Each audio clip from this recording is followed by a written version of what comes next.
ஓம் சாய்ராம், ஜெய் சாய்ராம். கேட்பது கிடைக்கும், கிடைப்பது நிலைக்கும். இன்னைக்கு நம்ம பார்க்க போகிறது பதிவு பார்த்திங்கன்னா ஒரு அழகான பதிவு. பாபா உன் வேண்டுதலை ஏற்கும் நேரம் வந்துவிட்டது, உன்னுடைய கஷ்டம் முடியும் நாள் நெருங்கி விட்டது. எவ்வளோ ஒரு அழகான பதிவு பாருங்கள். வாங்க நம்ம பதிவுக்குள்ளே போகலாம். இதை பார்த்து கொண்டிருக்கும் என் அன்பு குழந்தையே, நிற்க இந்த வீடியோவை கடந்து செல்லாதே.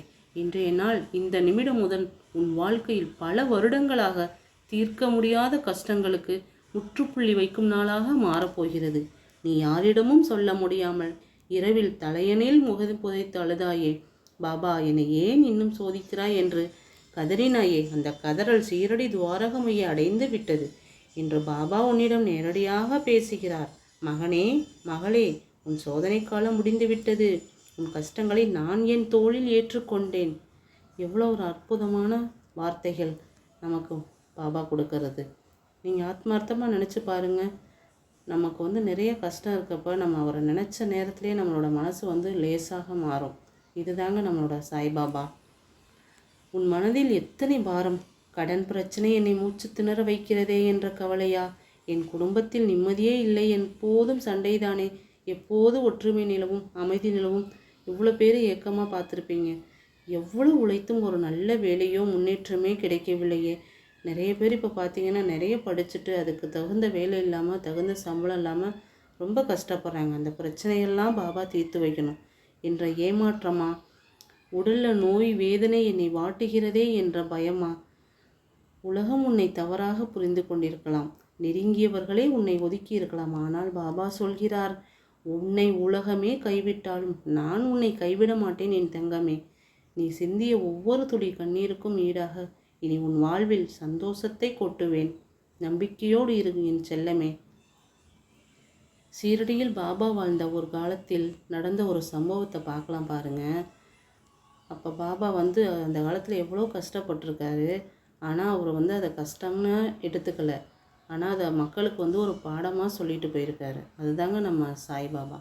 துவாரகமதி மசூதியில் தினமும் விளக்கேற்ற பாபா வியாபாரிகளிடம் எண்ணெய் கேட்பார். ஒரு நாள் வியாபாரிகள் அனைவரும் ஒன்று சேர்ந்து பாபாவிற்கு எண்ணெய் தர மறுத்து ஏளனம் செய்தார்கள். பாபா கவலைப்பட்டாரா? இல்லவே இல்லை. பாபா அமைதியாக தன் சொம்பில் இருந்த தண்ணீரை எடுத்து அகல் விளக்குகளில் ஊற்றினார். என்ன ஆச்சரியம்! இந்த விளக்குகள் எண்ணெய் ஊற்றியதை விட பிரகாசமாக இரவெல்லாம் எரிந்தன. பாபா என்று உனக்கு சொல்லும் பாடம் இதுதான். உன்னிடம் ஆதரவு இல்லை, பணம் இல்லை, வழி இல்லை என்று நீ நினைக்கும் போதுதான் என் அற்புதம் தொடங்கும். அடைபட்ட கதவுகளுக்கு முன்னால் நான் புதிய வழிகளை உருவாக்குவேன். பாபாவின் தீவிர பக்தர் ஒருவருக்கு தீராத நோய் ஏற்பட்டது. உதியோட மகிமையை பற்றி நம்ம நிறைய கேள்விப்பட்டிருப்போம். அந்த காலத்தில் பார்த்திங்கன்னா உதி எவ்வளோ பேருக்கு எவ்வளோ பிரச்சனைகளை தீர்த்து வச்சுருக்கு. அதே மாதிரி தான் இப்போ பாபாவோட தீவிர பக்தர் ஒருவருக்கு ஒரு தீராத நோய் ஏற்பட்டிருக்கு. மருத்துவர்கள்லாம் கைவிட்டுட்டாங்க. அதோட அவருக்கு கடுமையான பொருளாதார நெருக்கடி. யோசித்து பாருங்கள், கையில் காசு இல்லை, அந்த நோயும் உங்களுக்கு தீரலை. அவரோட மனசு எவ்வளோ வேதனையில் இருக்கும். அந்த மாதிரி இப்போ கஷ்டப்பட்டுருக்கவங்களோட வேதனைகள் குறையணும், அவங்களோட பணப்பிரச்சனைகள் தீரணும். ஆத்மார்த்தமாக சாயிட்ட எல்லாரும் மனமாற வேண்டிக்கலாம், அவங்களோட பிரச்சனைகள் சால்வ் ஆகணும். அதே மாதிரி அந்த நோய் வாய்ப்பட்டவர் கதறியபடி பாபாவோட பாதங்களில் விழுகிறாரு. பாபா தன் கையால் துவாரமகி தூணிலிருந்து உதியை எடுத்து கொடுத்து அவர் நெற்றியில் பூச சொன்னார். பயப்படாதே, இந்த உதி வெறும் சாம்பல் அல்ல, என் ஆசீர்வாதம். இதை நீ தொடும்போதே உன் நோயும் உன் வறுமையும் சாம்பலாகி பறந்துவிடும். சில நாட்களிலேயே அந்த பக்தர் முற்றிலும் குணமடைந்தார். அவர் கடன்களும் அடைந்தன. இப்போ இந்த வீடியோ கேட்கும் உனக்கும் பாபா அதே உதியை தான் ஆசீர்வாதமாக வழங்குகிறார். இதை ஆத்மார்த்தமாக நம்ம நினச்சி பார்க்கணும். நம்ம கையில் பாபாட்டேருந்து உதவி வாங்காத மாதிரி நம்ம நினச்சி பார்க்கணும். ஆத்மார்த்தமாக நினச்சி பாருங்கள். கண்டிப்பாக நம்மளோட கஷ்டங்கள் எல்லாம் தீரும். நம்ம இந்த நேரத்தில் என்ன நம்ம வேண்டாமோ கண்டிப்பாக நமக்கு அது தேடி வரும். உன் நோய் தீரும்னு அந்த நோயாளிகிட்ட சொல்கிறாரு. அவரும் நோய் தீர்ந்து ரொம்ப சந்தோஷமாக இருக்க ஆரம்பிச்சிட்டாங்க. இப்போ சில வினாடிகள் உங்களோட கண்ணை மூடுங்க. ஆழமாக மூச்சை இழுத்து விட்டு மெதுவாக சொல்லுங்கள். உன் மனதில் இருந்த அத்தனை கவலைகளும் பயங்களும் ஒரு பெரிய மூட்டையாக கற்பனை செஞ்சுக்கோங்க. ஆத்மார்த்தமாக இதை நீங்கள் கற்பனை செஞ்சுக்கோங்க. உங்கள் பிரச்சனையெல்லாம் ஒரு மூட்டையில் போட்டு நல்லா டைட்டாக கட்டிக்கோங்க. பிரச்சனைகள் எதுவும் வெளியில் வராத அளவுக்கு, உங்கள் கையை மீறி எதுவும் வெளியில் வராத அளவுக்கு. இப்போ சீரடியில் இருக்கிற சாய்பாபாவோட பிரகாசமான பாதங்களை பாருங்கள். அந்த பாதங்களோட அருகில் உங்களோட கவலை மிடட்டையை அப்படியே இறக்கி வச்சுருங்க. இந்த மூட்டையாக கட்டி வச்சுருக்குங்க இல்லையா, உங்கள் பிரச்சனைகள், கவலைகள், உங்களுக்கு என்னென்ன பிரச்சனைகள் இருக்கோ, நோய் பிரச்சனை, பணப்பிரச்சனை, உடல் ரீதியான பிரச்சனை, மன ரீதியான பிரச்சனை, நிறைய பேருக்கு நிறைய கோரிக்கைகள் இருக்கும். வீடு கட்டணும், நல்ல வேலை கிடைக்கணும், அந்த மாதிரியான என்னென்ன இருக்கோ பிரச்சனைகள் அதெல்லாம் ஒரு மூட்டையாக கட்டி பாபாவோட பாதத்தில் வச்சுருங்க. வச்சதா ஆத்மார்த்தமாக நினச்சிக்கோங்க. அப்போ பாபா என்ன பண்ணுவார்னு மனசார நினச்சி பாருங்கள். ஆத்மார்த்தமாக அவரோட கையை உயர்த்தி கண்டிப்பாக உங்களை ஆசீர்வதிக்கிறான்னு நம்புங்க. பாபாவின் கையில் இருந்த தங்க நிற ஒளி பாய்ந்து உங்கள் உடலையும் மனதையும் கண்டிப்பாக நிரப்பும். உன் பாரங்கள் அனைத்தும் அந்த ஒளியில் கரைந்து காணாமல் போயிடும். இப்போது உன் மனம் மிக லேசாக மாறும். கண்டிப்பாக இது கேட்டுட்ருக்க அனைவரோட பக்தர்களோட மனசுலையும் மனம் அவங்களோட பிரச்சனைகள் குறைந்து லேசாக மாறி ரிலாக்ஸ்டாக இருக்கிறத உணர முடியும். கண்டிப்பாக உணர்வீங்கன்னு நம்புகிறோம். இப்போ கண்களை திறந்து பாபாவோட முகத்தை பாருங்கள். மனசு உங்களுக்கு லேசாக இருக்கும். இப்போ இந்த வார்த்தைகளை சொல்லுங்கள். இந்த 4 வரிகளை மனதிற்குள்ள ஆழமாக பதிச்சுக்கோங்க. அன்று சொல்ல ஆரம்பிங்க.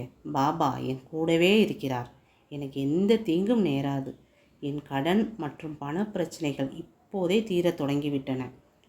என் குடும்பத்தில் அமைதியும் அளவற்ற மகிழ்ச்சியும் பெருகுகிறது. நாளை காலை என் வாழ்க்கையில் ஒரு புதிய நல்ல விடியல் பிறக்கும் அப்படின்னு சந்தோஷமாக சொல்லிவிட்டு நீங்கள் உங்களோட அன்றாட வேலைகளை செய்யுங்க. என் அன்பு குழந்தையே, இன்று இந்த ஸ்பெண்ட் பண்ண இந்த டைம், நீ பாபாவோட செலவிட்ட நேரம் உன் வாழ்க்கை கண்டிப்பாக மாற்றப் போகிறது. உன் வேண்டுதல் பாபாவால் ஏற்கப்பட்டு விட்டது. இதை நீங்கள் கண்டிப்பாக நம்பலாம். இன்று இரவு நீ தூங்கும்போது ஒரு மாபெரும் அமைதியை உணர்வாய். வரும் நாட்களில் உன்னை தேடி அற்புத செய்திகள் வரும். நீங்கள் என்னெல்லாம் நினச்சிருந்தீங்களோ கண்டிப்பாக அந்த செய்தி உங்களுக்கு ஒவ்வொன்றா இனிமேல் சந்தோஷம் வர ஆரம்பிக்க போகுது. சந்தோஷமான விஷயங்கள், மங்களகரமான விஷயங்கள், சுபிட்சமாக நீங்கள் இருக்க போகிறீங்க. கண்டிப்பாக இதெல்லாம் நடக்கும். நீங்களே சொல்லுவீங்க, கமெண்ட் பாக்ஸில் சொல்லுவீங்க, சாய்ராம் எனக்கு இது சந்தோஷமாக நடந்தது அப்படின்னு கண்டிப்பாக நீங்கள் சொல்லுவீங்க. எல்லோரும் சொல்லணும். இந்த நேரத்தில் எல்லாருக்காகவும் நம்ம ஒரு சின்ன பிரார்த்தனை பண்ணிக்கலாம். அதே மாதிரி பாபாவோட நம்ம 2 தாரக மந்திரங்களை எப்போதுமே நம்ம நினைவில் வச்சுக்கணும். அது நம்பிக்கை மற்றும் பொறுமை. எந்த நேரத்துலையும் நம்ம பாபா கைவிட்டுறாரு அப்படின்னு சொல்லி நம்மளோட நம்பிக்கை இழந்துடக்கூடாது. கண்டிப்பாக என் சாய் பாபா என்னை காப்பாற்றுவார் அப்படின்னு நம்ம முழுமையாக நம்பணும். அதே மாதிரி கொஞ்சம் பொறுமை இருக்கணும் நம்மள்கிட்ட. விட்டுத்தோன்னா ஒரு செடி மரமாக முளைச்சிடாது. அது வேர் பிடிச்சி கொஞ்சம் கொஞ்சமாக வளர்ந்து பெரிய ஆலமரமாக மாறும். அதே மாதிரி தான் நம்மளோட பொறுமைக்கு தகுந்த மாதிரி தான் நம்மளோட பலன் இருக்கும். ஸோ நம்ம எப்போதும் அதனால் நம்பிக்கை மற்றும் பொறுமையை எப்போதுமே கடைபிடிக்கணும். பாபாவின் அருள் உன் இல்லம் முழுவதும் நிரம்ப கமெண்ட் பாக்ஸில் ஓம் சாய்ராம் என்று முழு நம்பிக்கையோடு சொல்லுங்கள். கஷ்டப்படும் மற்ற சாய் பக்தர்களுக்கு இந்த வீடியோவை பார்த்து பாபாவின் அருளை பரப்புங்கள். கண்டிப்பாக இப்போ இதுக்கு முன்னாடிலாம் பார்த்திங்கன்னா நமக்கு ஒரு மன கஷ்டம் அப்படின்னா நம்ம அக்கம் பக்கத்தில் யார்ட்டையும் ஷேர் பண்ண மாட்டோம். நமக்கு ஆறுதல் சொல்ல ஒரு நல்லவங்க கூட இருக்க மாட்டாங்க. ஆனால் இந்த மாதிரி வீடியோஸ் வர சின்ன சின்ன இன்ஃபர்மேஷன் கூட நமக்கு ஒரு சின்ன ஒரு பாசிட்டிவிட்டி கொடுத்துச்சுன்னா கண்டிப்பாக நம்மளோட லைஃப்பில் நம்ம அடுத்த கட்டத்துக்கு போகும். அந்த நேரத்துலேருந்து நம்மளோட கெட்ட நேரமெல்லாம் முடிஞ்சிட்டு கண்டிப்பாக நல்லது நடக்க ஆரம்பிக்கும். அதை கண்டிப்பாக நம்ம நம்புவோம். எல்லாருக்கும் நல்லதே நடக்கட்டும். ஓம் சாய்ராம், ஜெய் சாய்ராம்.